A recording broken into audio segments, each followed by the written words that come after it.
Жаным, олай демеші, о не дегенің? Жаным. Айтпашы ондай сөздерді. Жаным, мен өкінем. Сенің талай ішіп келген кезіңде үйге кіргізбей, сені азаптап қорладым. Сол үшін өкінем мен, жаным. Сені ағаларым шақырып, талай сабаттым.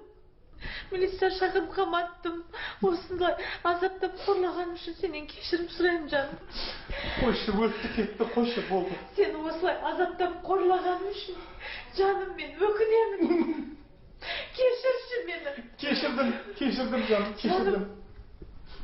Егерде мен өлгеннен соң, сен үйленіп ал, жарай ма?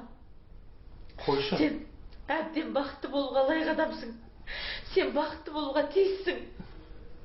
Бұдан былай мен сенің бақытты болғаныңды қалаймын. Жаным, сен үйленіп ал.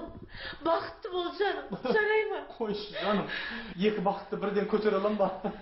Қойшы, үйлен дегеніңе. Сенің өлгеніңнің өзі бақыт қой мен үшін. Түсінген адамға, а? Не деп тұрсың сен? Кім?